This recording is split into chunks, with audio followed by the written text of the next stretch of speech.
রাসূলুল্লাহ সাল্লাল্লাহু আলাইহি ওয়াসাল্লাম বলেছেন, মান সামা রমাদানা ঈমানান ওয়া ইহতিসাবান গুফিরা লাহু মা তাকদ্দামা মিন যামবিহি। হাদিস সহিহ। বিশ্বনবী বলতেছেন, যে ব্যক্তি ঈমান এবং ইহতিসাবের সাথে রমজানের সিয়াম সাধনা করবে, আল্লাহ তার অতীতের সকল গুনাহ ক্ষমা করে দেবেন। যেহেতু বিশ্বনবীর স্বীকৃতি আছে গুনাহ আল্লাহ ক্ষমা করবেন, ওহীর মাধ্যমে তিনি জেনে আমাদের জানিয়েছেন, সে ভরসা রেখে আমরা রমজান পালন করতে চাই। তবে গুনাহ মাপ পাওয়ার জন্য, রমজানের বারাকা নিজের নসিবে ঝুটিয়ে নেওয়ার জন্য কিছু প্রস্তুতির প্রয়োজন আছে। কিভাবে রমজানকে সেলিব্রেট করলে পরে, পালন করলে পরে আমরা জান্নাত পাব, আমরা গুনাহমুক্ত হতে পারবো, সে বিষয়ে আমাদের কিছু প্রস্তাবনা আপনাদের কাছে উপস্থাপন করছি। 1 নাম্বার, রমজানের প্রস্তুতির প্রথম অংশ যেটা হবে সেটা হচ্ছে তওবা এবং ইস্তিগফার। আল্লাহ তাআলা পবিত্র কোরআন মাজিদে বলছেন, রোজা তিনি ফরজ করেছেন লাআল্লাকুম তাত্তাকুন, যেন তোমরা মুত্তাকি হতে পারো। আল্লাহ ছাড়া আমরা মুত্তাকি হই। আর তাকওয়ার অবস্থান হলো কলবে, অন্তরে। রাসূলুল্লাহ সাল্লাল্লাহু আলাইহি ওয়াসাল্লাম কোনো একদিন আলোচনা করতে গিয়ে বলেছেন ইশারা করে, আত-তাকওয়া হাহুনা, 3 বার, যে তাকওয়া এখানে, তাকওয়া এখানে। তাহলে যে কলবে তাকওয়া থাকবে, ওই কলবকে আগে ঘষে মেজে পবিত্র করতে হবে। যখন কোনো ব্যক্তি, কোনো মুমিন গুনাহ করে, আল্লাহর হাবিব বলেছেন, ইযা আযনামাল মুমিন কানাত নুকতাতুন সাওদাউ ফি কলবিহি। কোনো মুমিন যখন গুনাহ করে তখন তার কলবের মাঝে কালো দাগ পড়ে যায়। এখন এই কালো দাগ যে কলবে পড়ে আছে, সে কলবে তাকওয়া ঢুকবে কিভাবে? তাই আগে আমরা কলবকে পবিত্র করতে হবে, পরিষ্কার করে নিতে হবে তাওবা এবং ইস্তিগফারের মাধ্যমে। আমরা রমজান আসার আগেই তাওবা করে নেব যে আল্লাহ, যে গুনাহগুলো করে ফেলেছি আমরা আর করব না, আমরা ফিরে এসেছি, আমরা তোমার সাথে ওয়াদাবদ্ধ যে গুনাহ আমরা দ্বিতীয়বার আর করব না। আমরা স্বীকৃতি দেব, লজ্জিত হব, এরপরে আমরা ইস্তিগফার করব, আল্লাহর কাছে ওই গুনাহগুলো ক্ষমা চাইব। যদি আমরা ক্ষমা চাইতে পারি, তাওবা করতে পারি, আল্লাহর ঘোষণা হচ্ছে উলাইকা ইউবাদদিলুল্লাহু সাইয়্যাতিহিম হাসানাত। আল্লাহ তাআলা শুধু গুনাহ ক্ষমাই করবেন না, বরং যে পরিমাণ গুনাহ ছিল আল্লাহ ওই পরিমাণ সওয়াব দিয়ে দেবেন, অর্থাৎ গুনাহগুলোকে তিনি সওয়াবে রূপান্তরিত করে দেবেন। সুবহানাল্লাহ। এই জন্য আমরা প্রস্তুতি নেব। 1 নাম্বার, আমরা তাওবা ইস্তিগফার করে খেজুর, বুট, ছোলা, মুড়ি ইত্যাদির প্রস্তুতি নয়, আমাদের প্রস্তুতি হবে তাকওয়ার প্রস্তুতি।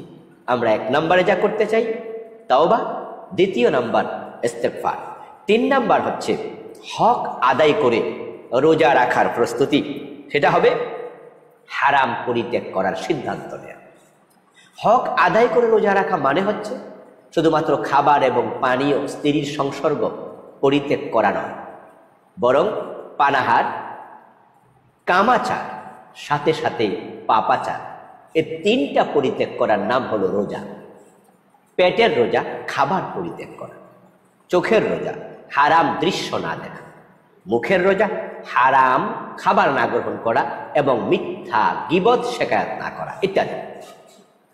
এখন হক আদায় করে যে ব্যক্তি রোজা রাখবে, ইহতিসাব, আত্মসংশোধনের মানসিকতা নিয়ে যে ব্যক্তি রোজা রাখবে, সে ব্যক্তির রোজা তার জান্নাতের কারণ হবে।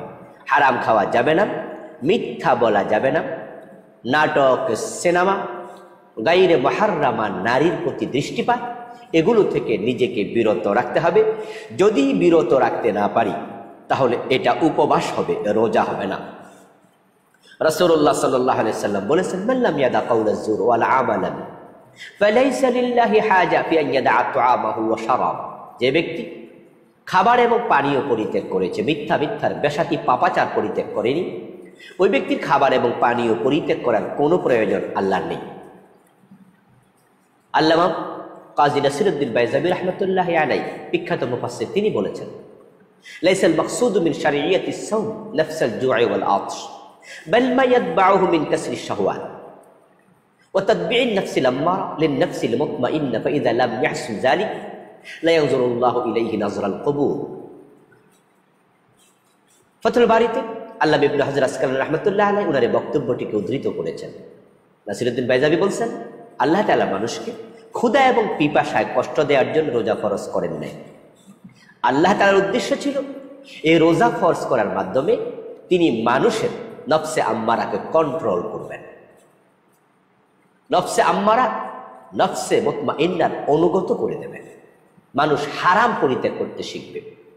যে আল্লাহকে ভয় করে, সামনে খাবার আছে খায় না, পানিও আছে, বুকে পিপাসা আছে, আল্লাহ দেখছেন পান করে না, সে আল্লাহকে ভয় করে তারা হারামগুলো পরিত্যাগ করবে।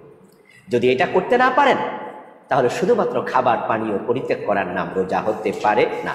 যে আমাদের সিদ্ধান্ত নিতে হবে যে আমরা হারাম খাবো না, মিথ্যা বলবো না, চোখের হেফাজত করব, পর্দা করব, নিজেকে আল্লাহর যত ফারায়েজ আছে, হরুমাত আছে তার অধীনস্থ বানাবো।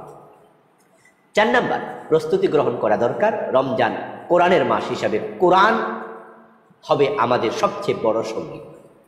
এই জন্য যারা কোরআন তিলাওয়াত পারেন না তারা সিদ্ধান্ত নিতে হবে এই রোজা হবে আপনার কোরআন শিখার মাস। তাই সন্তানকে কোরআন শিখাতে হবে। যারা বিশুদ্ধ পারেন না তারা বিশুদ্ধ শিখতে হবে। যারা অনুবাদ পারেন না অনুবাদ শিখতে হবে। রমজানে 1 খতম কোরআন তেলাওয়াতের সিদ্ধান্ত নিতে হবে। যারা তাফসির পড়েননি তাফসির পড়তে হবে। রমজান হোক কোরআনের মাস, কোরআন হোক আমাদের রমজানের সবচেয়ে বড় সঙ্গী।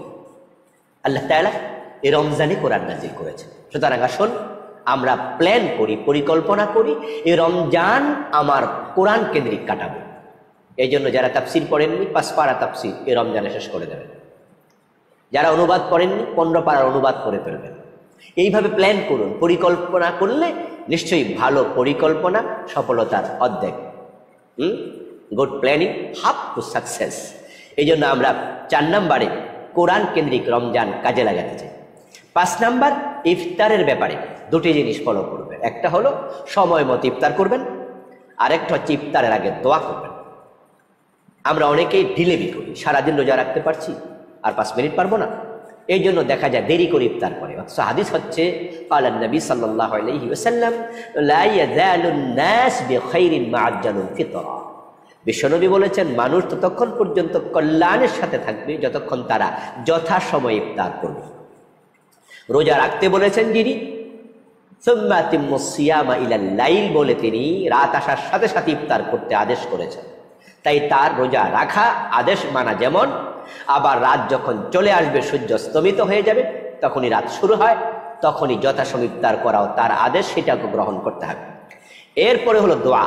হাদিসে আসছে ক্বালা নবী সাল্লাল্লাহু আলাইহি ওয়াসাল্লাম সালাসাতুন লা তুরাদ্দু দাওয়াতুহুম আস-সায়িম হিনা ইফতির। 3 ব্যক্তির দোয়া আল্লাহ ফিরান না। তার মাঝে একজন হলো যখন সায়েম রোজাদার যখন সামনে ইফতার নিয়ে বসে থাকে, ইফতারের সময় আল্লাহ দোয়া কবুল করেন। এই জন্য সন্তানদেরকে সাথে নিয়ে নিজে দোয়া করবেন, সন্তানদেরকে দোয়া করতে বলবেন। বিশেষ করে করোনার মহামারী থেকে আল্লাহ তাআলা আমাদের সকলকে যেন তাড়াতাড়ি মুক্ত করেন, এজন্য দোয়া করতে হবে বেশি বেশি করে। এরপরে সাহারি খেতে হবে। সাহারি খাওয়া সুন্নাহ। আমরা শেষ দিকে সাহারি খাওয়ার চিন্তা করব। আজান শুরু হয়ে গেলে, সাহারির সময় শেষ হয়ে গেলে সাহারি খাওয়ার অভ্যাস পরিত্যাগ করতে হবে। প্লেটে যদি থেকে যায় সামান্য সেটা খেয়ে নেবেন, কিন্তু আপনি তো জানেন যে কখন সাহারির শেষ সময়। ঘুম থেকে উঠেছেন, টের পাননি, 1 গ্লাস পানি খাবেন, রোজা ভাঙবেন।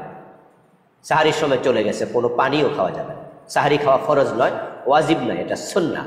না খেলে রোজার কোনো ক্ষতি হবে না। তাই আপনি সাহারির সময় চলে গেছে, আজান শুরু হয়ে গেছে, তারপরে উঠে 1 গ্লাস পানি খাইলেন, কেন? কোনো প্রয়োজন নেই, রোজা ভেঙে যাবে। এটা করলে রোজা কাজাও করতে হবে।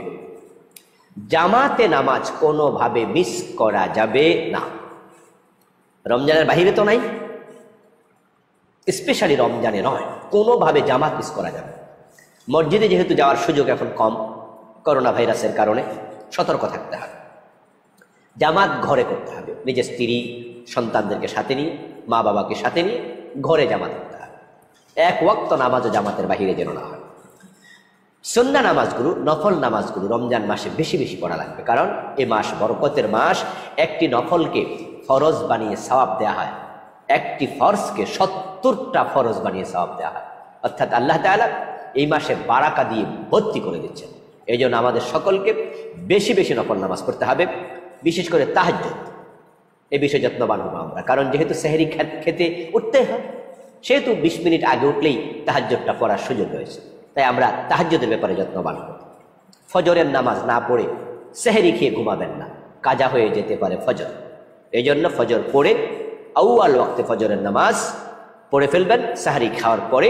তারপরে যদি প্রয়োজন হয় একটু বিশ্রাম নেবেন। এরপর দান সাদাকা বাড়িয়ে দিতে হবে। যখন রমজান আসতো রাসূল সাল্লাল্লাহু আলাইহি ওয়াসাল্লাম তখন প্রবাহিত বায়ুর মতো দান করতেন। এই জন্য আমরা যারা দিনমজুর তারা কিন্তু অসহায় হয়ে গিয়েছে, মধ্যবিত্ত মানুষগুলো কষ্টে আছে, নিম্নবিত্তরা খুবই কষ্টে আছে। যারা নিম্নবিত্ত গরিব তারা চাইতে পারে, কিন্তু যারা মধ্যবিত্ত তারা নাই, আবার চাইতেও পারে না। তাই তাদের ব্যাপারে আমাদেরকে খোঁজ নিয়ে নিয়ে সহযোগিতা করার জন্য এগিয়ে যেতে হবে। দান করুন বেশি বেশি করে রমজানে। জাকাতের হিসাব করে ফেলুন, রমজানের প্রথম দিন থেকে হিসাব শুরু করে দিন। আল্লাহ তাআলা সওয়াব যেহেতু বেশি দেন, তাই জাকাত আমরা রমজান মাসে হিসাব করব, সারা বছর ধরে আস্তে আস্তে করে দান করব। যাদের টাকা বেশি আছে তারা একসাথে দান করবেন না, হিসাব করবেন একসাথে, দান করবেন সারা বছর। কারণ দেখা যায় রমজানে শুধু জাকাত দিয়ে দেয়, রমজান মাস চলে যাওয়ার পরে গরিব মানুষগুলো টাকা চাইতে আসে, তখন ধনীরাও দিতে চায় না। টাকা যদি থাকতো জাকাত থেকে আপনি দিতে পারতেন। এই জন্য আপনি জাকাতের খাত আলাদা করে ফেলবেন, একসাথে সব দেয়া দরকার নেই, বরং আপনি সারা বছর ধরে দেবেন। এই চিন্তা মাথায় রেখে আপনি কিছু টাকা জমা রাখতে পারেন, ইসলামে এই অনুমোদন আছে। একসাথে দিয়ে দেয়াকে ইসলাম ফরজ করে নাই। ইসলাম ফরজ করেছে বছরে একবার হিসাব করে ফেলা। আপনার 1 লাখ টাকা জাকাত আসছে, তা আপনি 1 লাখ হিসাব করে ফেলছেন, 50,000 রমজানে দিয়ে দেন, বাকি 50,000 আলাদা করে রেখে দেন এবং নিজের আপনজনকে দাঁড়াইয়া দেন, যেটা হচ্ছে জাকাতের টাকা। তাহলে আপনি যদি আল্লাহ না করুক মরেও যান, তারা যেন সেটা ব্যয় করতে পারে। এরপর ধূমপান পরিত্যাগ করার অভ্যাস রমজান থেকে নিতে পারেন। ধূমপান বিষপান, অতএব সাবধান। ধূমপান কবিরা গুনাহ, মাকরুহ তাহরিমি, কোনো আলেমরা এটাকে হারাম বলেছেন। এই জন্য রমজানকে কাজে লাগান, লম্বা সময় ধূমপান করেন না।